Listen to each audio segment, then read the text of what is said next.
मंगलम भगवान वीरो मंगलम गौतमो गणी मंगलम कुंद कुंदार्यो जैन धर्मोस्तु मंगलम सर्वमंगलमांगल्यम सर्वकल्याणकारकम प्रधानं सर्वधर्माणां जैनं जैतुशासनं। मैं नमो तीर्थनायक को, नमो ओंकार वाणी को, नमो उन कुंद प्रभु को जिन्होंने ओंकार धारण की। आहो उपकार जिनवर का, कुंद का दिव्य वाणी का, जिन कुंद ध्वनि दाता उनका हान स्वामी का। नमः समय साराय स्वानुभूत्या चकासते चित् स्वभावाय भावाय सर्वभावान्तरचिदे।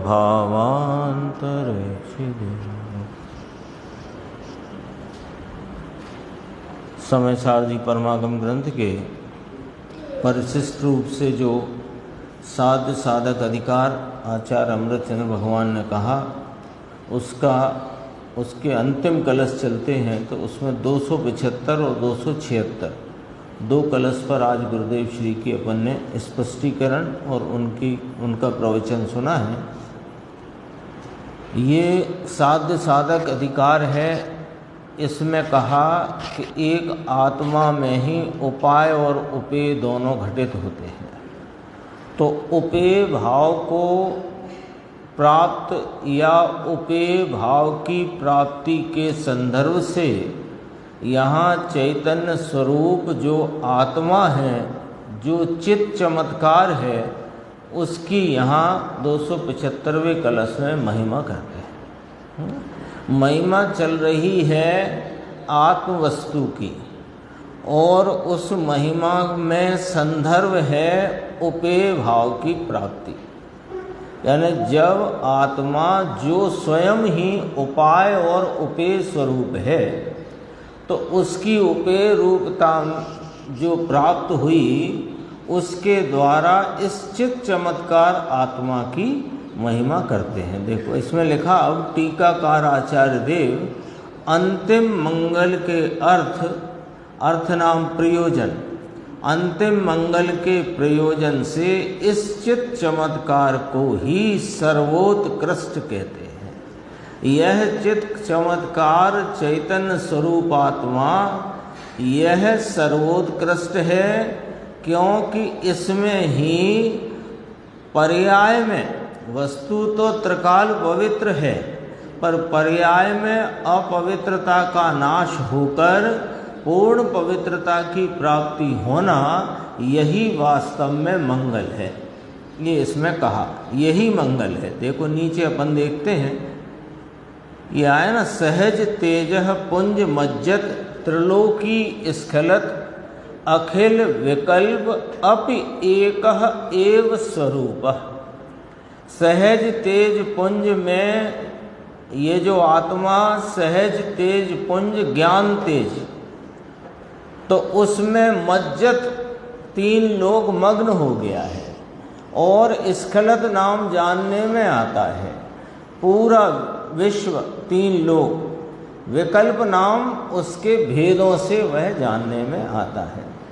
तो भी अपि एकः एव स्वरूप, तो भी यह एक स्वरूप ही है। देखो कहा सहज, यानी अपने स्वभाव रूप तेज पुंज में 3 लोक के पदार्थ मग्न हो जाते हैं। मग्न हो जाते हैं यानी उस ज्ञान में जानने में आ जाते हैं। और उनके जानने से पढ़ते हुए ज्ञान की पर्याय में अनेक भेद दिखाई देते हैं। दर्पण है ना, दर्पण, तो दर्पण तो अपने स्वच्छता से परिणमित है और बगीचे में लगे हुए अनेक प्रकार के लाल, पीले, नीले, हरे, गुलाबी फूल, पत्ती आदि उसमें झलक रहे हैं। तो वो दर्पण का जो तल है वो मानो उसमें सारा बगीचा ही निमग्न हो गया हो और उस दर्पण के तल पर अनेक भेद दिखाई देते हैं वर्णादिक के। है कि नहीं ऐसा? ये वाली बात यहाँ फरमाते हैं।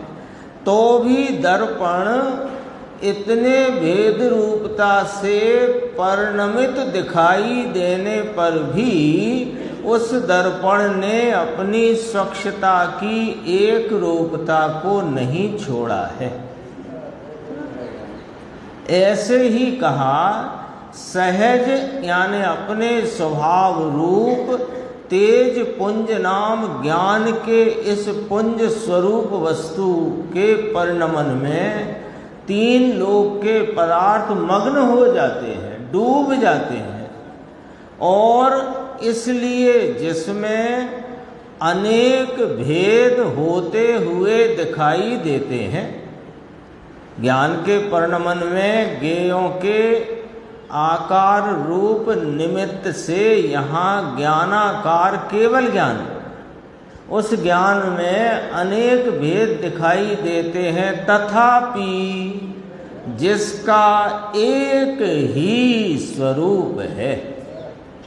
ब्रैकेट में स्पष्ट किया, अर्थात केवल ज्ञान में सर्व पदार्थ झलकते हैं, इसलिए जो अनेक ज्ञेयाकार रूप दिखाई देता है, कौन?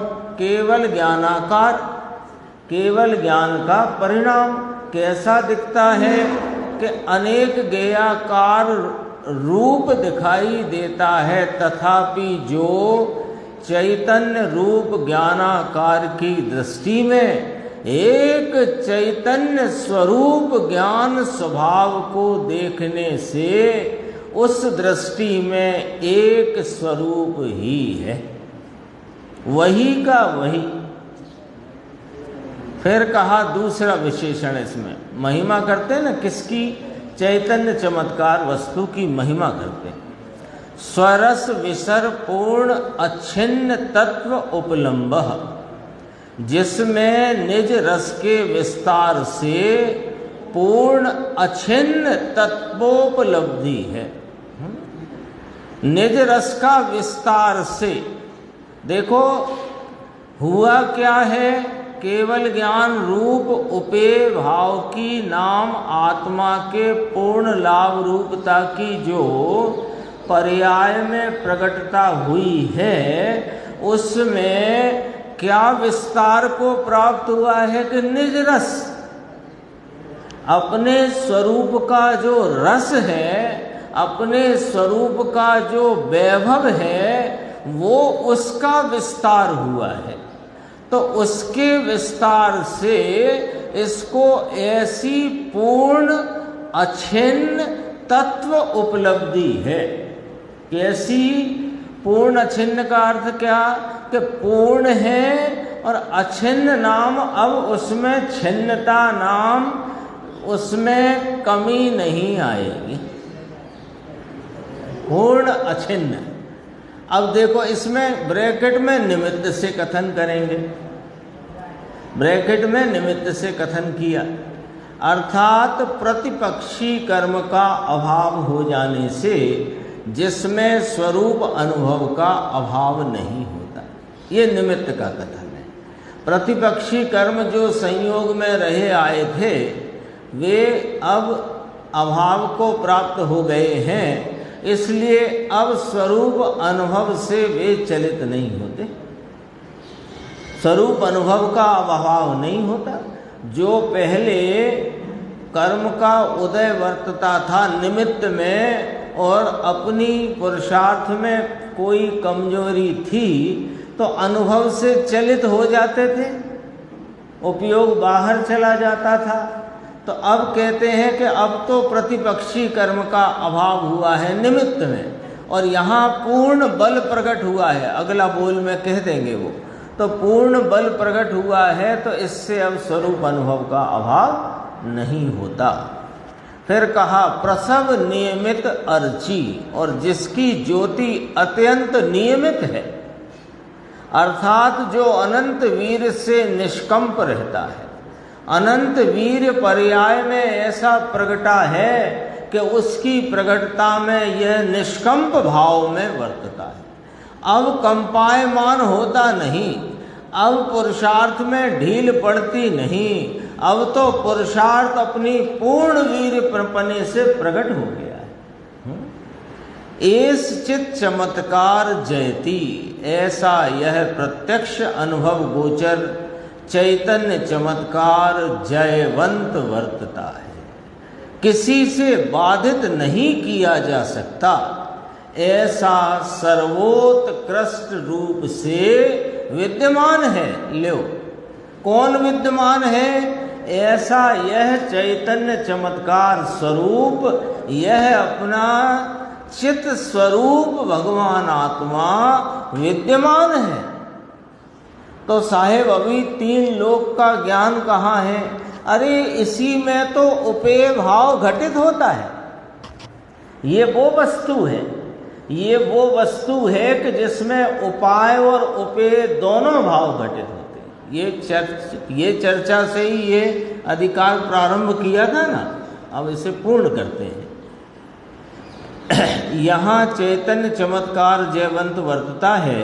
इस कथन में जो चैतन्य चमत्कार का सर्वोत्कृष्टतया होना बताया है, वही मंगल है, यही मंगल है, यही मांगलिक है, यही मंगल है, ये मंगल स्वरूप है। अब देखो इसमें गुरुदेव का नीचे अपन थोड़ा सा देखते हैं। यह चमत्कार है, देखो इसके चमत्कार की महिमा करते हैं। अभी अपन ने देखा ना कि सहज तेज पुंज में सारा 3 लोक मानो मग्न हो गया है, और इसलिए उसमें गेयों के अनेकाकार रूप के भेद दिखाई देने पर भी इसने अपने ज्ञानाकार भाव से एक रूपता को नहीं छोड़ा है। उसका ही भाव पकड़ते हैं अपन, अपना क्षेत्र छोड़े नहीं, और 3 काल 3 क्षेत्र नाम 3 लोक को जाने, ऐसी चित चमत्कार वस्तु है। ऐसा ही इसका चमत्कार है कि अपना क्षेत्र छोड़कर जाए नहीं, और जगत के सारे क्षेत्र को अपने ज्ञान में जान लेता है, और जगत का क्षेत्र इसके क्षेत्र में आता नहीं, और ये उन सबको अपनी ज्ञान परिणति में प्रत्यक्ष जान लेता है। ऐसी चित चमत्कार वस्तु है। समझ में आया? ये आत्मा की बात तो छोड़ दी। ऐसा आत्मा जो अत्यंत महिमावान, सर्वोत्कृष्ट कहा ना इसको, तो ये सर्वोत्कृष्ट पदार्थ को छोड़ दिया और दूसरी बातें करे, दया पालना और व्रत पालना और भक्ति करना और पूजा करना और मंदिर करना, और इसमें होएगा धर्म। अरे सुमन भाई, ये शुभ भाव तब होता है जिसको अपने इस चैतन्य पदार्थ सर्वोत्कृष्ट भाव की महिमा आती है, उसका आलम्बन लेकर उसकी प्रतीति और उसका स्वरूप संचेतन होता है, उसको ऐसा स्वभाव आता है। कब तक? जब तक अपूर्णता है, तब तक। जब तक उपाय भाव में वर्तता है, उपेय की प्राप्ति नहीं हुई है, अथवा साधक भाव में वर्तता है, साध्य की प्राप्ति जब तक नहीं हुई है, तब तक ऐसा स्वभाव होता है। परंतु वस्तु का स्वरूप यह नहीं है। वस्तु का ये स्वरूप नहीं, वस्तु की इससे प्राप्ति नहीं, वस्तु की प्राप्ति के कार्य में ये बाधक भाव है। समझ में आया परमेश्वर त्रिलोकनाथ वीतराग की वाणी में केवल ज्ञान में आया, वैसा वाणी में स्वयं पर प्रकाशक शक्ति का वर्णन आया है। बोलो अंकुर भाई, स्वयं पर प्रकाशक शक्ति का वर्णन कैसे आया है इसमें? कि देखो, सहज तेज पुंज में त्रिलोक के पदार्थ मग्न हो जाते हैं, इसलिए जिसमें अनेक भेद होते हुए दिखाई देते हैं तथापि जिसका एक ही स्वरूप है, ये स्वयं पर प्रकाशक शक्ति आ गई। और थोड़ा सा अपन देखते हैं, 237 पेज है, अगला पेज होगा जहां अपन गुजराती में भी देख सकते हैं। स्वरस विशर पूर्ण अछिन्न तत्व उपलम्भ, जिसमें निज रस के विस्तार से अपने ज्ञान का फैलाव है। चार घातिया कर्म के नष्ट होने से केवल ज्ञान हुआ कि अपना ज्ञान स्वभाव का जो सहज तेज पुंज, उस तेज पुंज के विस्तार का, फैलाव का रूप परिणमन, वह केवल ज्ञान है। तो लिखा तो पुस्तक में, ग्रंथों में इस प्रकार है ना, चार घातिया कर्मों के अभाव से प्रकट हुआ केवल ज्ञान। तो कहा वह तो निमित्त का ज्ञान कराया है। चार घातिया कर्म से जीव का केवल ज्ञान कैसे प्रकटेगा? कल चले थे अपने क्रिया के 3 प्रकार, जड़ की क्रिया, विभाव क्रिया और स्वभाव क्रिया। तो ये कर्म का अभाव किसकी क्रिया में डालना? जड़ की क्रिया। और जड़ की क्रिया से आत्मा की स्वभाव क्रिया हो, ऐसी वस्तु की व्यवस्था नहीं। अपने ज्ञान का फैलाव, विस्तार, फैलाव नाम विस्तार। कैसा विस्तार? कि शक्ति है ना, शक्ति तो त्रिकाल है, उस त्रिकाल शक्ति का पर्याय में विकास रूप ज्ञान परिणमित हुआ, इसका नाम है निज रस का विस्तार। पूर्ण अछिन्न तत्व उपलम्भ, अब उसे कोई छिन्न करे ऐसा नहीं है। देखो, इस स्वरूप के अनुभव का अभाव नहीं होता। देखो, दोनों बातें इसमें घटित करेंगे। बहुत गजब का यहाँ पर गुरुदेव ने खुलासा लिया। क्योंकि महिमा किसकी चलती है? कि महिमा इस चैतन्य तत्व की चलती है। तो चैतन्य तत्व कब विद्यमान नहीं है? सदैव विद्यमान है। कि जब केवल ज्ञान होगा तब हाजिर होगा ये? कि ना, अभी भी ये हाजिर है। केवल ज्ञान तो इसकी शक्तियों का पूर्ण विकास रूप भाव पर्याय में व्यक्त हुआ, उसका नाम केवल ज्ञान है तो शक्ति अपनी। तो वो जो शक्ति है वो कैसी है? कि स्वयं पर प्रकाशक ज्ञान स्वरूपी यह उपयोग स्वरूप आत्मा है। इस उपयोग स्वरूप आत्मा को जिसने उपयोग में लेकर अपने वर्तमान उपयोग में उसका आस्वादन किया, उस उपयोग का हरण नहीं होता। ये लिया, देखो यहाँ जो अनुभव हुआ वह हुआ, ऐसा कहते हैं। अब उसका अभाव नहीं होता। दोनों अपेक्षा लेना। पूर्णता जो प्रगति है उसमें अब अपूर्णता नहीं आती, वो छिन्न नहीं हो जाता। और जो पूर्ण स्वरूप का अनुभव हुआ है, ये अनुभव भी अप्रतिहत है, ये भी कहीं चला नहीं जाता। दोनों अपेक्षा देखो, उपयोग का हरण नहीं होता।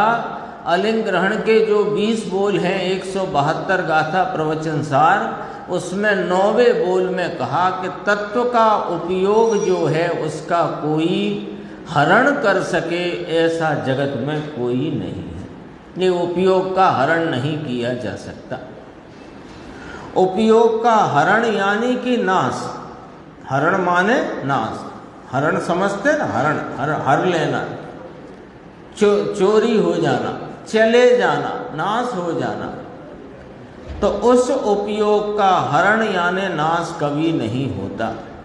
क्या कहते हैं कि जिसने द्रव्य के साथ संधि की है, जिसने पर्याय में वर्तते हुए राग के साथ चली आई अनादि की संधि को तोड़ दिया है, और जिसने अपने चैतन्य स्वरूप द्रव्य स्वभाव के साथ संधि की है, तो उस द्रव्य का नाश हो तो उपयोग का नाश हो। देखो अपना भाव भी अप्रतिहत है, ऐसा बताते हैं। समझ में आया? अब देखो गुरुदेव का स्पष्टीकरण। बात करते हैं केवल ज्ञान की अथवा अकेले आत्मा के स्वभाव ज्ञान की। ज्ञान में भी केवल अकेला ज्ञान ही है। सब ज्ञात होने पर भी, अनेक पना ज्ञात होने पर भी एक रूप मिटकर दो रूप न हुआ। ज्ञान चैतन्य चमत्कार एक रूप ही है। बोलो अपन है कि नहीं चमत्कार मुकेश भाई? कौन है जगत का चमत्कार? कि मैं ही हूँ जिस जगत में चमत्कार स्वरूप। क्या चमत्कार है? कि मैं अपने ज्ञान स्वभाव के परिणमन में, उसकी जानने रूप व्यक्तता में सबको जान लेता हूँ, अपने क्षेत्र को छोड़े बिना और उनका अपने क्षेत्र में लाए बिना मैं सबको जान लेता हूँ। ऐसा ही मेरे चैतन्य का चमत्कार है। चमत्कार है चैतन्य स्वभाव की संधि करना है, और वर्तमान अपेक्षा से कहते हैं कि राग की संधि तोड़ना है। वर्तमान में चली आई है ना अनादि की, तो वो तोड़ने की अपेक्षा लेकर कथन करते हैं। करना तो ये है कि अनादि से अपने को इस चैतन्य का विरह चला आया है। विरह है इसका। विरह होता है ना, विरह समझते हो कि जुदाई, उससे दूरी, उसका मिलन नहीं होना, उसकी संधि नहीं होना, इसका नाम विरह है। और यह चैतन्य आत्मा अपने संपूर्ण त्रैकालिक ध्रुव स्वरूप सदरस सामान्य वैभव से रहा हुआ एक समय की पर्याय के पीछे पूरे का पूरा विद्यमान है, और उस पर्याय के पीछे ही विद्यमान होने पर भी इस पर्याय को अनादि से इसका विरह है कि नहीं? किसको विरह है? वस्तु को तो वस्तु का विरह नहीं है। वस्तु तो अपने संपूर्ण वैभव से रही हुई अपने त्रिकाल ध्रुवता सामान्य सदरसता से बनी हुई है। विरह तो पर्याय को है, और पर्याय को विरह है। और इसमें भी आश्चर्य की बात यह है कि पर्याय के पीछे रहा हुआ यह अपना परिपूर्ण ध्रुव स्वभाव, इसका विरह चला आता है अनादि से। क्यों ऐसा क्यों हो रहा है? कि इसकी जो वर्तमान वर्तती हुई पर्याय में, इसने पर्याय को ही दृष्टि में लिया, इसलिए इसको यह अपना हाजरा हुजूर त्रिकाली महापदार्थ चैतन्य भगवान दृष्टि गोचर न हुआ है। तो वही तो एक समय की पर्याय के पीछे कहने का जो गुरुदेव श्री का तात्पर्य है, अपन कई बार बात कर चुके, लेकिन वो बात इतनी महत्वपूर्ण है कि जितनी बार करो उतना उसमें भाव खिलता है। एक समय की पर्याय के पीछे यानी पर्याय में पर्याय को नहीं देखते ही दिख जाए, ऐसा एक समय की पर्याय के पीछे। पर्याय के पीछे यानी पर्याय जब पर्याय को न देखे तो पर्याय में द्रव्य स्वभाव दिख ही जाए, दिख ही जाए।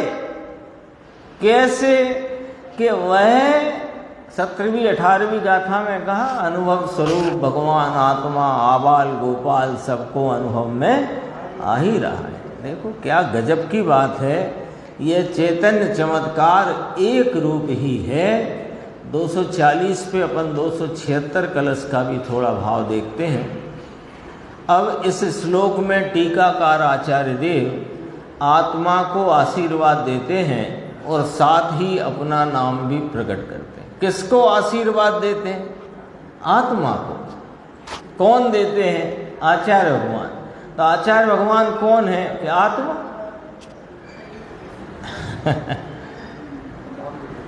आत्मा को आशीर्वाद देते हैं और साथ में अपना नाम भी प्रकट कर देते हैं। कैसे?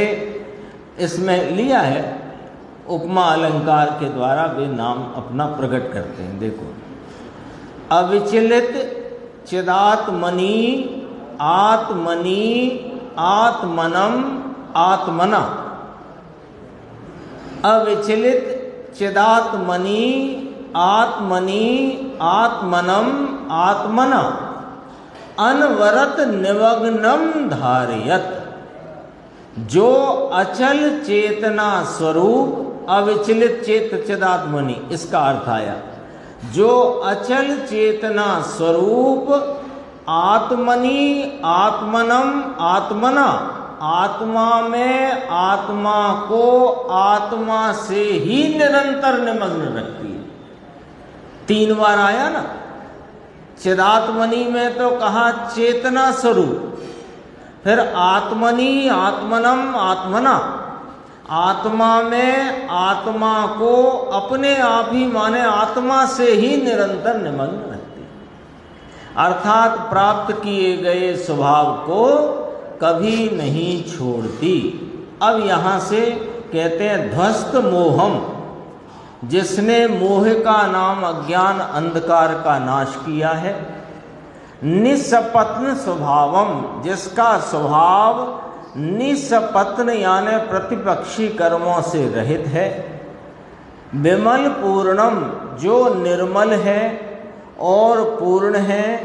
ऐसी एतत उदितम अमृत चंद्र ज्योति, ये उदय को प्राप्त अमृत चंद्र ज्योति। तो इसमें ब्रैकेट में देखो, अमृतमय चंद्रमा के समान। ज्योति यानी ज्ञान यानी आत्मा, कोमा लगाए है ना, ज्योति ज्ञान आत्मा। समन्तात ज्वलतु, सर्वतः जाजल्यमान रहो। आशीर्वाद देते ना, सदा खुश रहो। अपने लोक में चलता ना आशीर्वाद, सदा खुश रहो।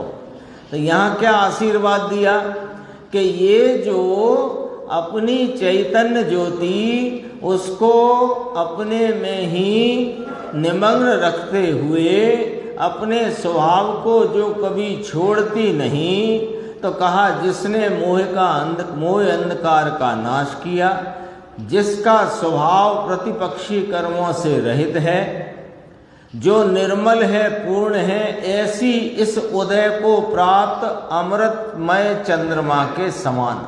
अमृतमय चंद्रमा, अमृत किसे कहा? जो मरे नहीं और मारे नहीं, 2 बातें होती अमृत में, मरे नहीं मारे नहीं, उसका नाम अमृत। ऐसे अमृतमय चंद्रमा के समान ये ज्योति ज्ञान आत्मा सदा जाजल्यमान रहो, ऐसा करके आशीर्वाद यहाँ पर दिया है। भावार्थ पढ़ते हैं, जिसका ना तो मरण होता है ना जिससे दूसरे का नाश होता है, इसका नाम है अमृत। अमृत, आ माने नहीं, मृत माने मरना। अमृत, जिसका ना तो मरण होता है न जिससे दूसरे का नाश होता है, यह अमृत है। और देखो, भावार्थकार हैं पंडित जी, बहुत गंभीरता से इसके भाव का भी यहाँ अर्थ करते हैं और व्याकरण में क्या छुपा हुआ है वो भी यहाँ प्रकट करते हैं। देखो, और जो अत्यंत स्वादिष्ट नाम मीठा होता है उसे लोग रूढ़ी से अमृत कहते हैं। लोग रूढ़ी में इसे अमृत कहते हैं। होता है ना, वो तुम्हारे इंदौर में क्या शिकंजी बनती है ना, अमृत शिकंजी, वो दूध की, तो स्वादिष्ट मीठी को लोग में रूढ़ी से अमृत कहते हैं। यहाँ ज्ञान को अमृत कहा, तो वो कैसे कहा? देखो, यहाँ ज्ञान को, नाम आत्मा को अमृत चंद्र ज्योति, अमृतमय चंद्रमा के समान ज्योति कहा है। देखो, ज्ञान को ज्योति तो कहते ही आए हैं, क्योंकि ज्ञान प्रकाश स्वरूप है, तो प्रकाश स्वरूप होने से उसको ज्योति नाम की उपमा तो देते ही आए हैं, है ना। तो वो कैसी ज्योति है कि अमृतमय चंद्रमा के समान है, यानी जो न मरण को प्राप्त हो, न जिससे दूसरे का नाश हो, ऐसा अमृतमय चंद्रमा। अब उसको चंद्रमा लिया, उसके समान ज्योति, जो कि लुप्त उपमा अलंकार है। अब जरा यहाँ पर भावार्थकार पंडित जी व्याकरण का थोड़ा सा यहाँ स्पष्टीकरण करते हैं। लुप्त उपमा अलंकार है क्योंकि अमृत चंद्र वत ज्योति का समास करने पर वत का लोप होकर अमृत चंद्र ज्योति होता है। देखो, नीचे नोट पढ़ते हैं, फिर इसकी थोड़ी सरल बात करेंगे, आपको समझ में आएगी। यदि वत ना रखकर अमृत चंद्र वत ज्योति, पूरा शब्द थोड़ी देर के लिए याद रखना, ख्याल रखना, अमृत चंद्र वत ज्योति, तो इसमें वत शब्द है ना, वत समानता, जैसा, इसका सूचक है। इसको थोड़ी देर के लिए हटा दिया, तो वत ना रखकर फिर शब्द क्या बना? अमृत चंद्र ज्योति। ऐसा अर्थ करो तो भेद रूपक अलंकार होता है, और अमृत चंद्र रूप या अमृत चंद्र वत ज्योति ही, इसको ही आत्मा का नाम कहा जाए तो अभेद रूपक अलंकार होता है। ये देखो, ये क्या कहना चाहते हैं, सरल बात है। व्याकरण के तरफ से बात है तो थोड़ी सी कठिन सी लगती है, सरल बात है। अपन जाते हैं ना मंडी में, तो खरबूजे बिकते हैं आजकल, आम भी बिकता है, तो उसको दो प्रकार से वो बेचने वाले कहते हैं। एक कहता है कि शक्कर जैसा है साहब ले जाओ। कौन? खरबूजा। शक्कर जैसा है खरबूजा, ले जाओ। तो इसमें खरबूजे को बताया गया है और शक्कर की उपमा दी गई है, ठीक है। तो इसमें खरबूजा जो है वो खरबूजा शक्कर जैसा, तो इसमें कहा अमृत चंद्र वत ज्योति आत्मा, बताया है आत्मा किसके समान? के अमृत चंद्र के समान। अमृत चंद्र माने चंद्रमा, अमृत माने जिससे मरण नहीं, जिसका मरण नहीं, तो अमृत चंद्र के समान ज्योति वह आत्मा है। शक्कर जैसा यह खरबूजा है, ऐसा कहा। अब कोई कोई बेचने वाला क्या कहता है? अरे शक्कर है, शक्कर ले जाओ। बेच रहा है खरबूजा, दिखा रहा है खरबूजा, तौल रहा है खरबूजा, लेकिन बोल रहा है शक्कर। चिल्लाते ना, शक्कर बट्टी, शक्कर बट्टी, शक्कर बट्टी। खरबूजा बोल ही नहीं रहा, खरबूजा नहीं बोल रहा, क्या बोल रहा है? शक्कर बोल रहा है उसको। तो शक्कर बोला, पर बोला खरबूजे को, पर खरबूजा नहीं बोला। अब ये व्याकरण की बात है। तो जब उसको आत्मा न कहकर अमृत चंद्र ज्योति ऐसा कहा तो ये भेद रूपक अलंकार है। और अमृत चंद्रवत ज्योति आत्मा है, ये अभेद रूपक अलंकार है। ये क्या बात हुई कि देखो, अमृत चंद्र ज्योति जो आत्मा को उपमा दी, उस उपमा से ही आत्मा बताई, तो आत्मा शब्द ना कहकर उपमा से ही कह दिया, ये भेद रूपक हुआ। और उसके समान अमृत चंद्र समान ज्योति जो है वह आत्मा है, ऐसा आत्मा को उस उपमा से अभेद करके आत्मा बताया, तो ये अभेद रूपक अलंकार। भावार्थकार ने भी खुलासा किया। देखो अब एक और इसमें बात है, ये भी देखते हैं। आत्मा को अमृतमय चंद्रमा के समान कहने पर भी यहाँ कहे गए विशेषणों के द्वारा आत्मा का चंद्रमा के साथ व्यतिरेक नाम भिन्नता भी है। लो अब क्या कहते हैं, अभी अमृत चंद्रमय ज्योति, अमृत चंद्र वत ज्योति वह आत्मा, ऐसा बताया था ना अंकुर भाई। क्या बताया था? आत्मा कैसा है कि अमृत चंद्र स्वरूप है, तो अमृत चंद्र स्वरूप आत्मा है। अब कहते हैं कि जो चंद्रमा की हमने उपमा दी है वो चंद्रमा में और आत्मा में भिन्नता है। कैसी? उसके स्वरूप में भी भिन्नता है। यानी उपमा देने पर भी उपमा लागू नहीं पड़ती, कहना ये है। हाँ, ये थोड़ी कहना चंद्रमा आत्मा हो गया और आत्मा चंद्रमा हो गया। लेकिन जो चंद्रमा की उपमा दी, तो वो उपमा देने पर भी उस उपमा दिए जाने वाली वस्तु में और आत्मा में भिन्नता है। फिर भी उपमा दी है, पर उपमा देने पर भी भिन्नता समझना क्या है वो कहते हैं। यहाँ देखो, क्योंकि ध्वस्त मोह विशेषण के द्वारा अज्ञान अंधकार का दूर होना बतलाया है। ध्वस्त मोह, आत्मा के संबंध में ध्वस्त मोह शब्द आया ना, कलश में अपन ने पढ़ा था, ध्वस्त मोह शब्द आया था। अरे क्या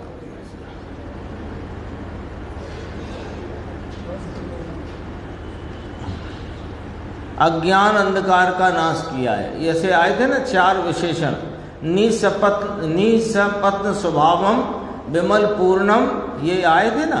तो इसकी यहाँ पर बात करते हैं। देखो कि आत्मा, ये ध्वस्त मोह विशेषण अज्ञान अंधकार का दूर होना बतलाता है। और विमल तो अज्ञान अंधकार का दूर होना किसका बताया? आत्मा का। आत्मा का ज्ञान जो निज रस के विस्तार से फैलता है, तो उसमें ध्वस्त मोह नाम अज्ञान आदि का अंधकार सर्वथा नाश को प्राप्त होता है। जबकि चंद्रमा के प्रकाश में अंधेरा पूर्ण नाश को प्राप्त नहीं होता। एक बात। दूसरी बात, फिर विमल पूर्ण, विमल माने एकदम निर्मल, निष्कलंक, बेदाग, उसको कहते हैं विमल। तो विमल पूर्ण कहा, ये विशेषण लांछन रहितता का तथा पूर्णता बतलाता है। और चंद्रमा लांछन वाला है, चंद्रमा में दाग है और वह हीनादिक होता रहता है, दोज से लेके पूर्णिमा है। अब इसलिए भी वो उसमें और उपमा में और आत्मा में भिन्नता है। फिर कहा निसपत्न स्वभाव, इस विशेषण से यह आत्मा तो अपने निज रस के विस्तार को प्राप्त होने स्वरूप, यह उपेय रूप जो आत्मा, वह आत्मा प्रतिपक्षी कर्मों से सदा रहित पने के स्वभाव वाला है, और चंद्रमा तो राहु, बिंब और बादल आदि से आच्छादित होता है, और ये तो किसी से आच्छादित होता ही नहीं। और समन्तात ज्वलतु, सर्व क्षेत्र और सर्व काल में प्रकाश रूप है यह आत्मा। इसका जो ज्ञान प्रकाश परिपूर्णता को, विस्तार को प्राप्त हुआ, तो सर्व क्षेत्र सर्व काल को यह अपने ज्ञान प्रकाश में जान लेता है। यानी अब उधर से कहा था कि 3 लोग इसमें निमग्न हुए, अब इधर से कहते हैं ये ज्ञान का प्रकाश 3 लोक और 3 काल में, यानी त्रिकालवर्ती 3 लोक में व्याप्त हो जाता है। ये प्रकाश कौन का प्रकाश? ज्ञान का प्रकाश। जबकि चंद्रमा का प्रकाश सीमित क्षेत्र में होता है, क्योंकि 2.5 दीप में ही 132 चंद्रमा है, सबकी अपनी अपनी वो क्या कहते हैं परिक्रमा की परिधि है, वो वहाँ परिक्रमा करते हैं और जितना प्रकाश होता है वहाँ होता है। 132 है, ये तो पूरे 3 लोक में, वो तो 2.5 दीप जरा सा 3 लोक के आगे, तो वो तो 132, और ये अकेला पूरे को ही प्रकाशित करता है। चंद्रमा ऐसा नहीं है। आखिर में कहा, इस श्लोक में टीकाकार आचार्य देव ने अपना अमृत चंद्र नाम भी बताया है। समास बदलकर अर्थ करने से अमृत चंद्र के और अमृत चंद्र ज्योति के अनेक अर्थ होते हैं। अमृत चंद्र, अमृत चंद्र, अमृत चंद्र ज्योति, अमृत चंद्र ज्योति, ऐसे प्रकार से अनेक इसमें अर्थ अंदर से निकल सकते। जैसे उसमें कहा ना, जान अलिंगहिणम, इसमें बहुत अर्थ निकलते हैं। एक शब्द में अनेक अर्थों की प्रतिपत्ति होती है, जिसमें से 20 अर्थ यहाँ पर कहे जा रहे हैं। अलिंग ग्रहण की जो टीका आई उसमें ये बात कही। अपन इस चंद्रमा से उपमा देवी थी और उसमें भिन्नता है, ये भी कह दिया। ये तो आचार्य भगवंतों के उस समय के ज्ञान में क्या खिलावट है और क्या विकल्प है, और इतना अवश्य है कि जो कहते हैं वो जैसा है वैसा कहते हैं। हम चंद्रमा की उपमा तो दी, बल्कि यहाँ ये बात कहना चाहते हैं कि उपमा देने का एक व्यवहार मात्र है। जिसकी उपमा दी जाए वो वस्तु सदैव जिसको उपमा दी जाए उससे न्यारी ही होती है। यानी उपमा देने पर भी वास्तव में वो आप उस वस्तु का इंगित कर सकते हो बस, लेकिन वह उसको वैसा का वैसा बता सके, ऐसी उपमा में ताकत नहीं है। हो नहीं सकती ना। अब वो खरबूजे का अपन उदाहरण कह रहे, शक्कर है ले जाओ तो चाय में डाल देना, तो बस इतनी उपमा दे दी। उपमा और वस्तु में भिन्नता ही होती है, इतना ख्याल में भी इस अर्थ से, इस व्याकरण की जो यहाँ पर अपने सामने व्युत्पत्ति या अर्थ सामने आया है, ये वाली बात आई। गुरुदेव ने इसमें खुलासा किया है, उसे अपन कल ले लेंगे। और अभी अपन ज्ञान गोष्ठी में चलते हैं। इस पे गुरुदेव ने थोड़ा कल भी लिया है 276 का, कल मतलब जो कल अपन सुनेंगे। 456 नंबर का प्रश्न है, देखो, क्या बिना गुण की कोई पर्याय होती है? ये प्रश्न पूछा है। उत्तर दिया है कि हाँ, भव्यता वह पर्याय है, परंतु उसका कोई गुण नहीं होता। पर हाँ, गुण न होने पर भी भव्यत्व पर्याय होती है और सिद्ध दशा होने पर वह पर्याय नहीं होती। ये क्या कहना चाहते हैं कि पूछा क्या गया कि क्या कोई ऐसी पर्याय भी होती है जो गुण बिना की हो, क्योंकि सब पर्याय हैं वे गुणों की ही व्यक्तता के भाव हैं, तो बिना गुण की कोई पर्याय नहीं होती। इसके साथ ही ये नियम है कि कोई गुण बिना पर्याय का कभी नहीं होता। गुण हो और उसकी वर्तमान व्यक्तता न हो ऐसा नहीं होता। गुण होगा तो उसकी वर्तमान व्यक्तता होती है, यानी गुणों की पर्याय अवश्य होती है, गुणों का परिणमन अवश्य होता है। ये नियम पहले के सामने रख लो कि जो द्रव्य है ना, द्रव्य वस्तु एक, उसका वर्तमान में एक परिणाम, उस एक परिणाम में उसके अनंत गुणों के परिणमन रूप व्यक्तता। तो कोई गुण का किसी समय परिणाम न हो ऐसा नहीं होता, और कोई पर्याय हो जिसमें कोई गुण व्यक्त ना हो ऐसा नहीं होता। तो ये तो नियम है। तो अब प्रश्न आया कि क्या गुण बिना की कोई पर्याय होती है, यानी कोई नहीं, दोबारा से पढ़ेंगे इसको। क्या बिना गुण की कोई पर्याय होती है? प्रश्न इस प्रकार है, क्या बिना गुण की कोई पर्याय होती है, ऐसा प्रश्न है। तो कहा हाँ होती है, भव्यता वह पर्याय है।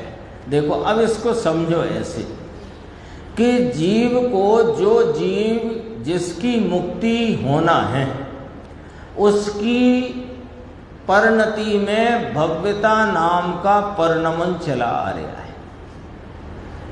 जो जीव भव्य है उसकी परिणति में भव्यता का परिणमन चला आ रहा है। तो भव्यता जो पर्याय है वो कैसी पर्याय है कि उसका कोई गुण नहीं होता। एक बार कैसे आपने कह दिया कि उसका कोई गुण नहीं होता? यदि गुण होता तो सिद्ध होने के बाद भी उसकी पर्याय होनी चाहिए। लॉजिक है ना? ज्ञान, दर्शन, सुख, चारित्र, वीर, प्रभुता, स्वच्छता, विभुता आदि अनंत गुण, तो यहाँ भी उनकी पर्याय है। अल्प हो, विपरीत हो, सुलटी हो, उल्टी हो, जैसी हो। और सिद्धत्व में सभी गुणों की सर्व पर्याय परिपूर्ण और स्वभाव रूप प्रकट हैं। तो भव्यता की पर्याय अभी परिणमित है जीव के योग्यता रूप से। तो योग्यता रूप से इसको हम क्या कहेंगे? अब पर्याय थोड़ी देर को ना कहो, एकदम अड़चन आ रही हो तो सुनो। योग्यता इसको है कि नहीं? जो जीव भव्य है उसको अनादि से, अनंत काल से, अनादि से ही इसको भव्यता का भाव परिणमित है। तो परिणमित है वो अपेक्षा पर्याय है। भव्यता परिणमित है कि नहीं? और ये भव्यता कब तक परिणमित है कि जब तक सिद्ध नहीं हो जाता। और सिद्ध हुआ तो भव्यता की परिणमन की बात नहीं, अब तो सिद्ध ही हो गया। यदि ये किसी गुण की पर्याय होती तो सिद्ध अवस्था में भी ये पर्याय होना चाहिए। इसलिए ये वो पर्याय है जो बिना गुण की होती है। देखो गुरुदेव के सामने अनेक प्रकार के प्रश्न आते थे और उनके जवाब कितने सटीक और न्याय से वे रखते थे, अपने सामने हैं। देखो लंबा चौड़ा जवाब भी नहीं है, लेकिन वो 2 पंक्ति में ही पूरा न्याय रख दिया उन्होंने, है ना। इसको ऐसे पढ़ो, गुण न होने पर भी भव्यत्व पर्याय होती है। तो भव्यत्व पर्याय कब हो रही है? अभी है कि नहीं अपने को भव्यत्व पर्याय कि भव्यता का परिणमन चल रहा है कि नहीं चल रहा? ऐसा थोड़ी है कि भव्यता छुट्टी पे गई है। ऐसा कभी होता है कि जो जीव भव्य है उसकी भव्यता छुट्टी पे जाए? है भले योग्यता रूप है, पर वो योग्यता चली आती है कि नहीं चली आती? और सिद्ध हो जाने पर वह भव्यत्व का परिणमन नहीं है, वो अपेक्षा से वो बिना गुण की पर्याय है। ऐसा यहाँ पर वर्णन किया। 457 पर्याय उस समय की सत है, निश्चित है, ध्रुव है, ऐसा कहने का प्रयोजन क्या है? देखो 3 बातें कही। पर्याय उस समय का सत है, क्योंकि पर्याय एक समय वर्तमान भाव रूपता से व्यक्त होता हुआ भाव है, तो वह उस समय का सतरूप भाव है ना? है, बस यही सत है होना ही तो सत है। तो सत है। अब दूसरा कोमा के बाद निश्चित है। निश्चित है माने जो पर्याय जिस काल में उत्पन्न होनी है वही पर्याय उस काल में उत्पन्न होती है, ये इसकी निश्चितता है। दो बोल हुए, सत है, निश्चित है। फिर कहा ध्रुव है। अरे पर्याय ध्रुव है कि हाँ वो उस समय का ध्रुव है, क्योंकि वह अगले समय में नहीं, पिछले समय में नहीं, अन्य द्रव्य में नहीं, जिस द्रव्य के जिस समय में जो पर्याय व्यक्त रूप हुई है वो उस समय का ध्रुव है, आगे नहीं पीछे नहीं, ये इसका ध्रुवपना है। अब ऐसा जो आप पर्याय के बारे में कहते हो, हम तो आगम में पढ़ के आए कि गुणों के कार्य को पर्याय कहते हैं, और जो पर्याय है वो एक एक समय में वर्तती हुई है, वो एक समय वर्ती है, उत्पन्न होती है, विनष्ट हो जाती है। हमने इस प्रकार की बात पर्याय के संबंध में जानी समझी है, तो क्या ठीक जाना समझा है? लेकिन वह जो एक समय का भाव है वो सतरूप है, निश्चित है, और वह उस समय ध्रुव रूप है।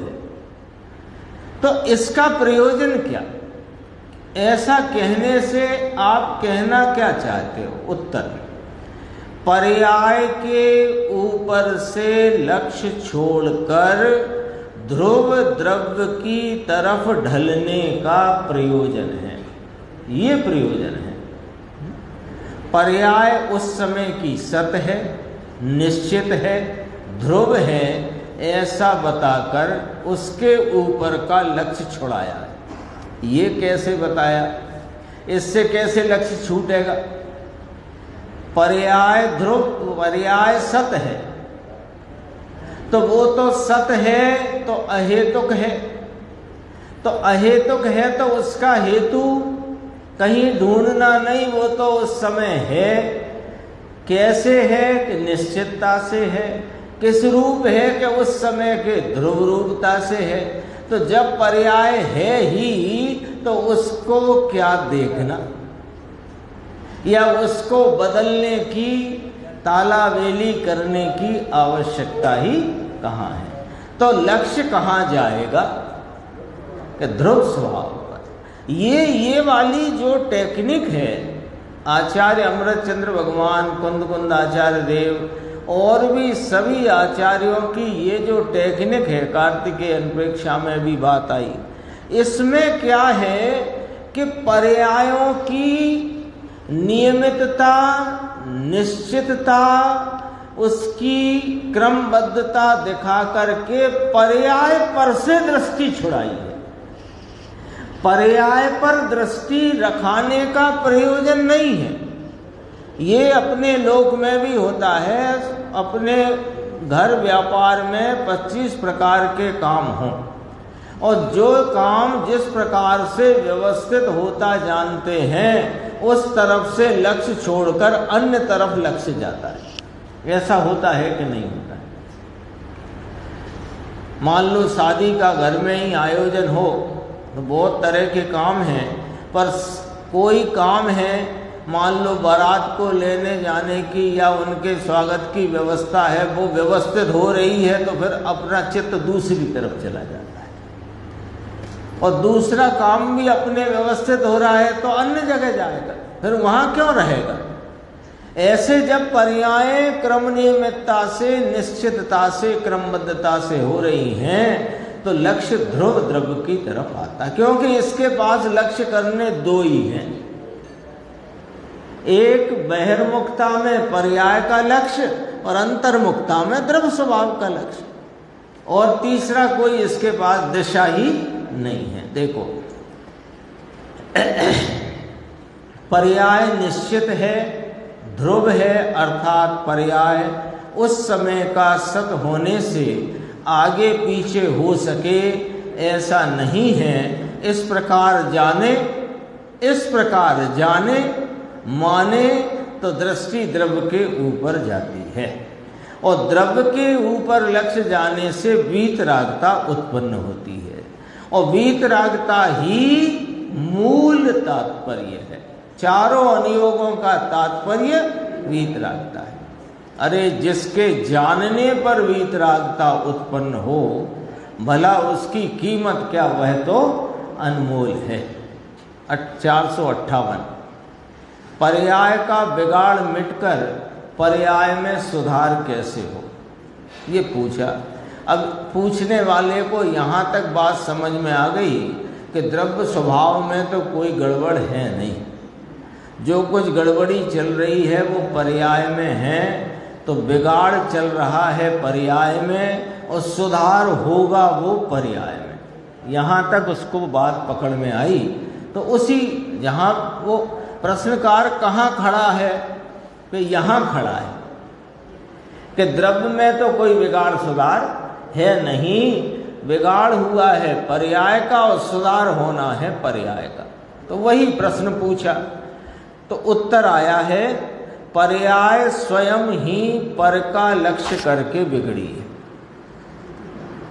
पर्याय स्वयं ही बिगड़ी है। कौन ने बिगाड़ा इसको? स्वभाव इसको बिगाड़े क्यों?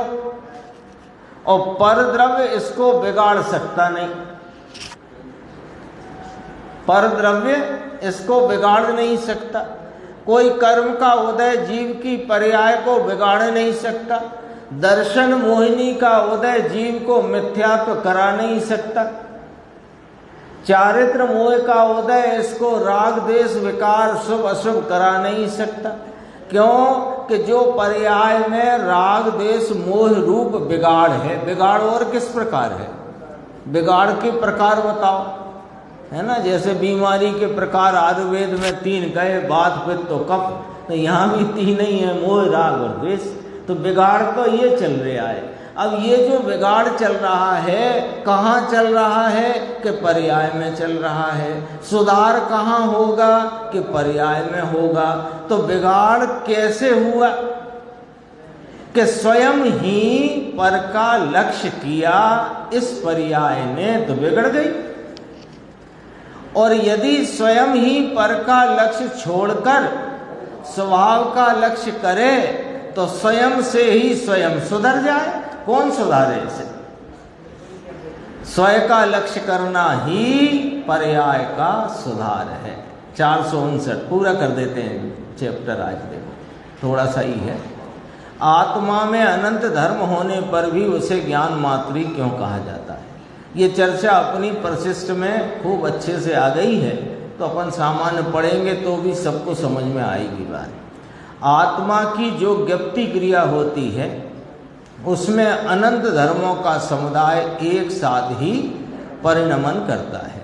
आए ना, एक ज्ञप्ति क्रिया में अंतःपातनी अनंत शक्तियाँ उछलती हैं। देखो अकेला ज्ञान ही नहीं परिणमता, परंतु उस ज्ञान के साथ ही आनंद, श्रद्धा, जीवत्व आदि अनंत गुणों का या शक्तियों का परिणमन भी होता है। एक दिन तो अभी गुरुदेव ने 47 नाम ही ले लिए, तो उन्हें तो कंठस्थ थे ना 47 नए 47 शक्तियाँ, 250 बोल। ऐसे बोलने के लिए नहीं, वो उसका उनको भाव भाषण, उसका भाव उनको ख्याल में आता जाता। ये मतलब है। अपन भी बोलते हैं नमो अरिहंताणम, तो अब अपन ने बोला नमो अरिहंताणम, तो शब्द बोलने कैसे? ये तो जड़ की क्रिया। तो शुभ विकल्प की क्रिया क्या? कि उस समय अरिहंत भगवान का जैसा स्वरूप है वैसा ख्याल में आए, उस संबंधी उनका बहुमान हो। तो ऐसे देखो जीवत आदि अनंत गुणों का परिणमन भी होता है। एक ज्ञान गुण को भिन्न लक्ष्य में लेकर धर्मी नहीं परिणमता। समझना, ये गंभीर पॉइंट है। एक ज्ञान गुण को भिन्न लक्ष्य में लेकर धर्मी नहीं परिणमता और इससे धर्म भी नहीं परिणमता, क्योंकि एक गुण को लक्ष्य करने से विकल्प उत्पन्न होता है, धर्म नहीं। एक ज्ञान गुण लक्षण से लक्ष्य रूप आत्मा को लक्षित करने से, आत्मा जो अनंत गुणात्मक वस्तु अभेद अखंड तत्व है, उसको लक्षित किया एक ज्ञान गुण से। पर ज्ञान गुण से लक्षित क्या किया? ज्ञान गुण या गुणी, गुणी को लक्षित किया। टोपी वाले भाई साहब को बुला लाओ, बहुत बार दिया उदाहरण, टोपी वाले भाई साहब को बुला लाओ तो टोपी वाले भाई साहब के पूरे भाई साहब में लक्षण टोपी को किया अपन ने, लेकिन टोपी को लाए कि पूरे भाई साहब को, तो वो तो लक्षण था बस इतना। किंतु ज्ञान के साथ अनंत धर्मों को अभेद पने लक्ष्य में लेकर धर्मी जीव एक ज्ञप्ति मात्र भाव रूप से परिणमन करता है। 460 संसार दशा दुख रूप है और मोक्ष दशा सुख रूप है, फिर भी इन दोनों में अंतर नहीं है, ऐसा क्यों कहा? देखो प्रश्न गंभीर है। संसार दशा दुख रूप है, मोक्ष दशा सुख रूप है, दोनों में फर्क है। संसार दुख रूप दशा, मोक्ष सुख रूप दशा, फिर भी इन दोनों में अंतर नहीं है, ऐसा क्यों कहते हो? उत्तर, संसार और मोक्ष दोनों ही एक समय की पर्याय हैं और इन दोनों पर्याय में त्रिकाली वस्तु की अपेक्षा से देखा जाए तो दोनों पर्याय होने से दोनों में क्या अंतर? ये बहुत गंभीर बात है। छायक आदि चार भावों को पर द्रव्य पर भाव कहकर हे कहा है। तो छायक भाव आ गया कि नहीं चार भाव में? तो मोक्ष कौन सा भाव है? छायक भाव। उसको क्या कहा? पर द्रव्य। पर द्रव्य कह के क्या कहा? हे, है ना, हे पर द्रव्यम पर भावम हे पर भावम इति हेयम, ऐसा आया नियम सार में। व्यवहार के पक्ष वालों को तो ये बात सुनना भी कठिन पड़ेगा। मोक्ष हे है, लो मोक्ष ही है कि हाँ वह आश्रयभूत नहीं होने से हे है। देखो संसार और मोक्ष दोनों पर्याय हैं अवश्य, किंतु वे आश्रय करने योग्य नहीं हैं। आश्रय करने योग्य तो एक त्रिकाली द्रव्य ही है। नियम सार गाथा 50 में बहुत गंभीर और सूक्ष्म बात की है। आचार्य देव ने अपने लिए ये शास्त्र बनाया है। उसमें आया ना, निज भावना के निमित्त में इस शास्त्र की रचना करता हूँ। उसमें केवल ज्ञानादि छायक भावों को पर भाव पर द्रव्य कहकर हे कहा है। यह परमात्मा के घर की बातें हैं, परम सत्य हैं। अंतर से समझने की लगन लगे और समझ में ना आए, ऐसा नहीं हो सकता। समझ में आएगा ही, ये कहकर ये अपना यहाँ पर प्रकरण पूरा होता है। और इसमें एक नीचे बोल है, इसकी चर्चा कल करके अपन आगे बढ़ेंगे।